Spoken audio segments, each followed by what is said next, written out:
What a win for ASU going on the road. The head coach of the Sun Devils, Herm Edwards, is with us here on Inside Pac-12 Football. Coach, always great to have you on the show. Yogi and I were joking, there's got to be no room on the train based off the success you guys had a year ago and a win right now against Sparty on the road in East Lansing. You got to be feeling great about what you've been able to accomplish in this early tenure. Well, it feels very good for the kids and the coaching staff. Put in a lot of hard work, obviously, and going into this season, we felt that we were going to be very young. We've already played, 28 freshmen, to say the least, and there's a few left that will get some playing time as well. But I think going into week 4 now, we start conference play, and now it becomes very apparent that winning becomes vital in conference play, and we got off to a good start. But now the conference opens up and it starts this Saturday.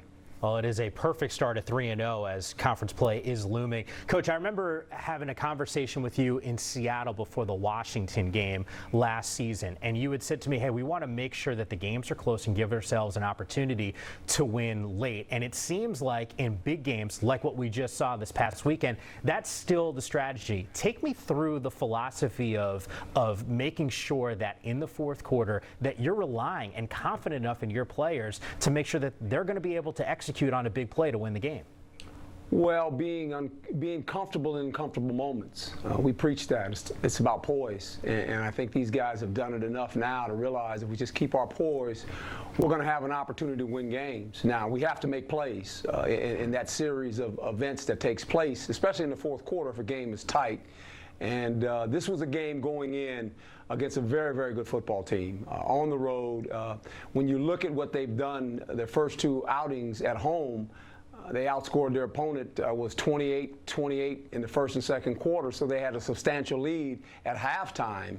And then you go on the road against a great defense like this, playing uphill, you exhaust yourself. You have no chance to win. So our whole strategy was real simple. Let's just keep it as close as we can. It's not going to be pretty to look at. People probably flipped the channel if they were watching the game, saying this is a boring game. But for us, it was a game that we needed to stay in touch with the team we were playing against on the road and not allow that great fan base they have to get involved in the game. Coach, you referenced the 28 youngsters, freshmen, redshirt freshmen. You're the only team in the country that has 2 true freshmen on the offensive line along with a true freshman quarterback. How did the true freshman O-lineman, left tackle, right guard, Donovan West, how did they perform in your eyes when you look back at how this team finished? Well, left guard graded out at 98%. Left tackle was pretty good as well. And when you think about the line that they were facing, there's 3 guys on that defensive line that are actually going to play on Sunday. But that goes to coaching and the plan going in. You know, we wanted to get the ball out quickly. That was the plan. We knew it was going to be very difficult to run the football against these guys. They do a nice job stopping the run. But our whole plan was get it out quickly, play in space some with them, don't turn the ball over, and play good defense. And I think sometimes that gets overlooked right now with our team because of the fact you just mentioned the 3 freshmen that are starting on offense, especially with the quarterback. Well, your defense doesn't get talked about a lot, and you got to give these guys a lot of credit as well. In 3 games, they've only allowed 21 points. Couldn't agree more. That defense, you know, last year we were talking about them as the youngsters, specifically in the middle, Merlin Robertson, Darius Butler. You watched that game, and we were watching it back again this morning. You're saying, wow, your defense just continued to make plays against the senior quarterback. Are they at where you hoped they would be, or have they exceeded the expectation defensively? We're still growing.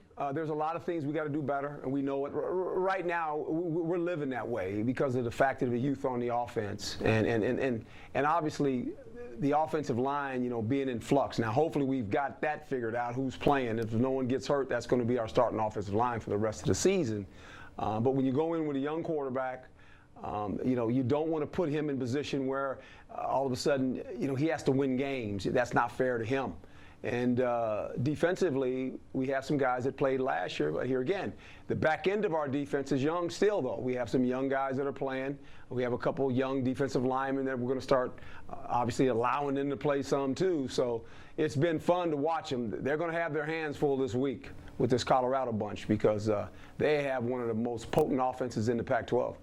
Coach, not to hammer home this youth movement that we're seeing on the offensive side, Yogi's actually going to take us through Jayden Daniels and some of the plays that won you the football game this past weekend. I want to focus in on his demeanor. Doug Haller from The Athletic wrote this great article about crunch time late in this game. You put your arm around your young quarterback with about a minute or so left in the matchup, and you say, all right, here we go. And Jayden looks at it and he says, Coach, I got it. Take me through what it's like to see a kid who's so young mature in front of your eyes on a stage like that. Well, you felt that when you recruited him. And in the spring, our conversations that we would have after practice, whether he was in my office or on the field, just building up for this season and knowing that there was going to be a lot placed on him as a freshman quarterback. Now, we didn't tell him we were going to start a freshman right guard and a freshman left tackle. That might have scared him. But that ended up being the case, and that's going to be the case going forward as well. His demeanor and poise, that's what I love about the young guy. He's very competitive. And when it gets uncomfortable, he takes on a demeanor a little bit like his head coach. You have to be calm. You have to be calm in moments of stress because you're the quarterback.